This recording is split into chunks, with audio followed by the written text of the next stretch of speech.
Trump snubs the foreign press, today on The World.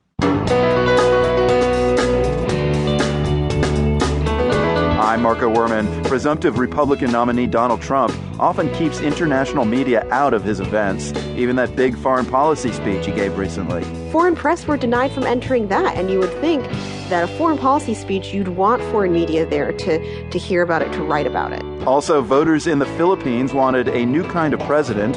Now they have one. Somebody like Duterte comes off as your uncle who's standing drunkenly in the street corner making jokes. Plus, Quebec poutine wows them in Las Vegas. We're talking fries, swimming in cheese curd, gravy, and more healthy stuff. Well, this one is just like the best bacon cheeseburger that you ever had, just kind of exploded. And now you're just going to eat the remains of it. Those stories today on The World.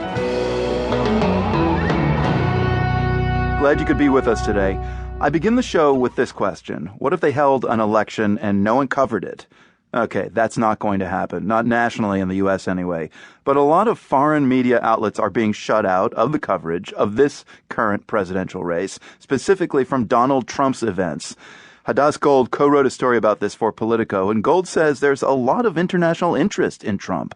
I think that the foreign press is especially interested just because of the type of candidate that he is and the things that he's saying about foreign governments. He's talking about, pulling out of NATO. He's talking about all these different issues that would directly affect other countries. So we've seen an immense amount of foreign press interest in his candidacy, and yet they can't get in. They can't get interviews. They can't get responses to basic questions they send, and they can't even attend press conferences or rallies. So tell us what is going on, Hadass, in terms of foreign media getting access to Trump events. Is there a pattern?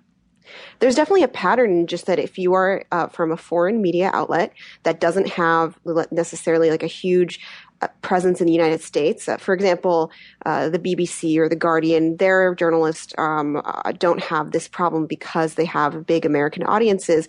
But let's say you're a Japanese TV station or the Chinese news wires, they have not been able to get access to most of the rallies, most of the press conferences.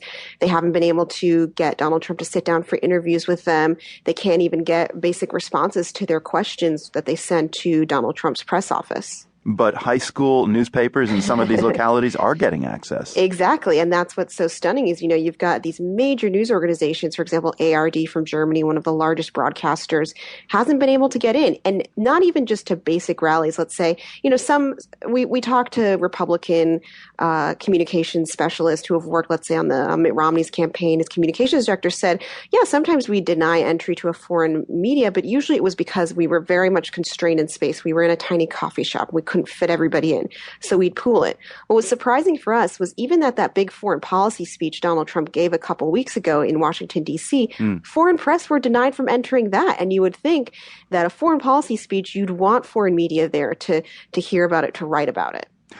How does the Trump campaign justify this? Well, initially, the Trump campaign was telling foreign media, we appreciate your interest, but we are focusing on local and national outlets. From their point of view, and to be clear, they did not comment for our article. We asked them multiple times to comment on this, and they did not respond. But from their point of view, foreign press does not represent voters. These are not the people who are going to elect Donald Trump to be president, so they care less about it. And, this really fits in with Donald Trump's whole mantra about his campaign, Make America Great Again, America First. He's showing preference to the American, to the local outlets, even if it's a high school outlet versus some foreign press outlet.